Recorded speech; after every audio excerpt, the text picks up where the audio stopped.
आपका स्वागत है आपके अपने YouTube चैनल सरकारी गुरुजी में। आज हम पढ़ने वाले हैं अंग्रेजी विषय का अध्याय 6, जिसका शीर्षक है the old man and his grandson, बूढ़ा व्यक्ति और उनका पोता। आइए अध्याय शुरू करते हैं। ए वार्मर। वार्मर का अर्थ है पाठ शुरू करने से पहले की गतिविधि। ये गतिविधि कक्षा कक्ष में शिक्षक महोदय के द्वारा आपसे करवाई जाएगी। तो आइए देखते हैं कक्षा कक्ष में क्या गतिविधि होनी है। 1. Do your grand father and grand mother live with you? क्या आपके दादाजी और दादी जी आपके साथ रहते हैं? यहाँ पे ग्रैंड फादर का अर्थ है दादा और ग्रैंड मदर का अर्थ है दादी। 2. How old are they? वे कितने बूढ़े हैं? Do they go out to work somewhere? क्या वे काम करने के लिए कहीं बाहर जाते हैं? यहाँ पे वर्क का अर्थ है काम और समवेयर का अर्थ है कहीं। How do you help them? आप उनकी मदद कैसे करते हैं? 3.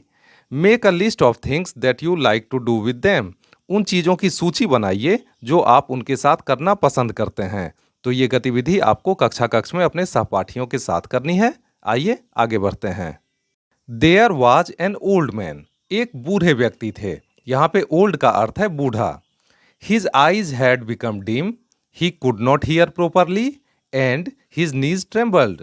उनकी आंखें धुंधली हो गई थीं, वे ठीक से सुन नहीं पाते थे और उनके घुटने कांपते थे। यहाँ पे डिम का अर्थ है धुंधला, हियर का अर्थ है सुनना, प्रॉपरली का अर्थ है अच्छी तरह, नीज का अर्थ है घुटना और ट्रेम्बल्ड का अर्थ है कांपना या थरथराना। When he sat at the table, जब वे टेबल पे बैठा करते थे, मेज पर बैठा करते थे, he had difficulty in holding the spoon. उन्हें चम्मच पकड़ने में कठिनाई होती थी।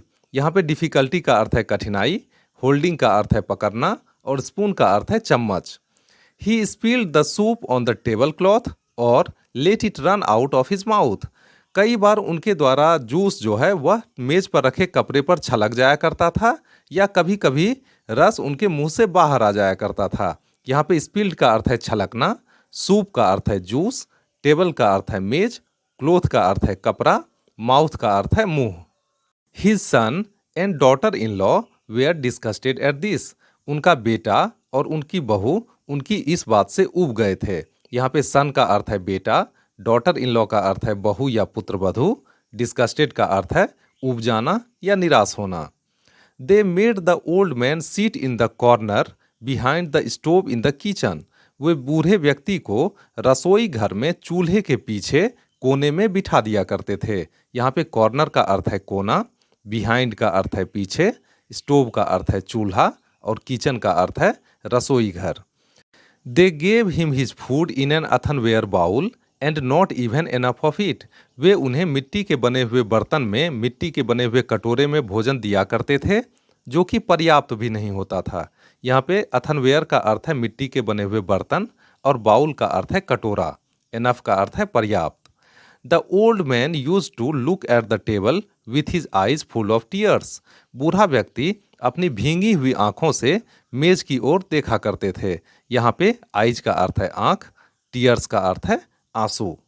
Once his trembling hands could not hold the bowl and it fell to the ground and broke. एक बार वे अपने कांपते हुए हाथों से कटोरे को जोर से पकड़ नहीं पाए और वह जमीन पर गिर पड़ा और टूट गया।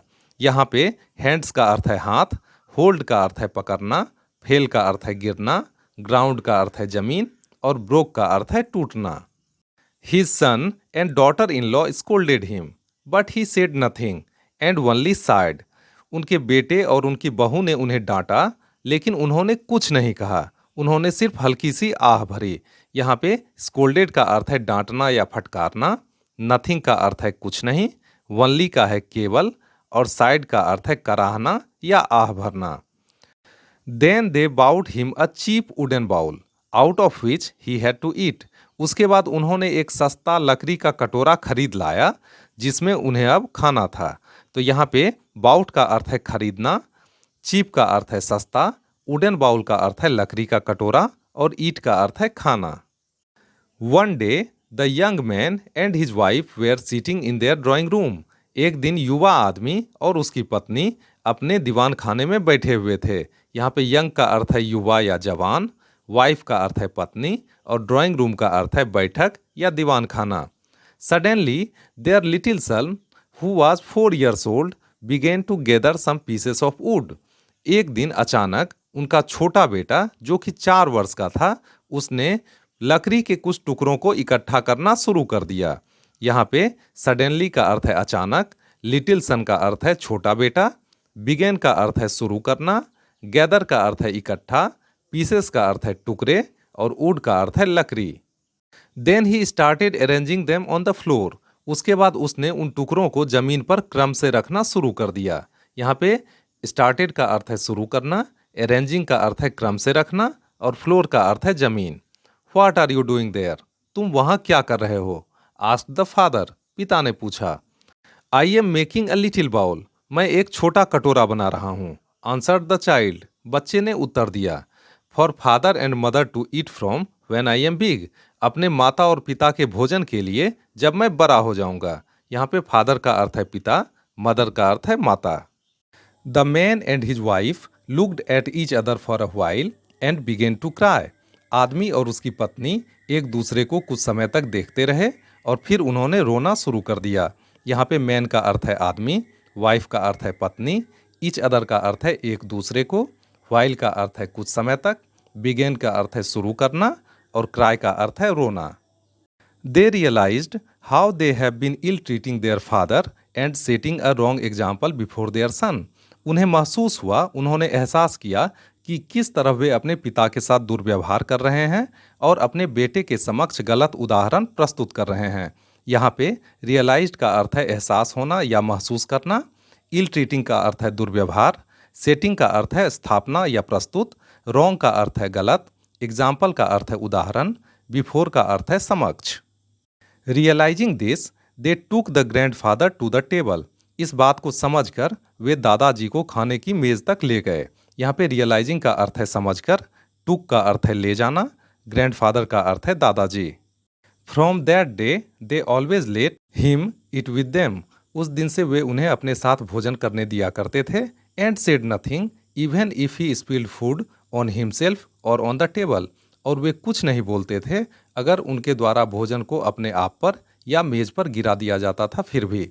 यहाँ पे इवन का अर्थ है अगर, स्पिल्ड का अर्थ है छलकाना या गिरा देना, फूड का अर्थ है भोजन, हिमसेल्फ का अर्थ है अपने आप पर और टेबल का अर्थ है मेज। वर्ड्स टू नो, शब्द जिन्हें हमें जानना चाहिए। तो पहला शब्द है डिम। डिम का अर्थ है कमजोर। प्रोपरली, प्रोपरली का अर्थ है ठीक तरीके से। ट्रेम्बल्ड, ट्रेम्बल्ड का अर्थ है कांपते थे। डिस्कस्टेड, डिस्कस्टेड का अर्थ है उब गए। अथनवेयर, अथनवेयर का अर्थ है मिट्टी के बने हुए बर्तन। बाउल, बाउल का अर्थ है बर्तन या कटोरा। साइड, साइड का अर्थ है कराहने लगा। इनके अलावा और जो भी कठिन शब्द हैं उन्हें आप वीडियो डिस्क्रिप्शन में देख सकते हैं। इसी के साथ हमारा यह अध्याय पूरा हुआ। मिलते हैं अगले वीडियो में इसी अध्याय के प्रश्नोत्तरी के साथ। तब तक के लिए स्वस्थ रहिए, मस्त रहिए। आपका बहुत बहुत धन्यवाद।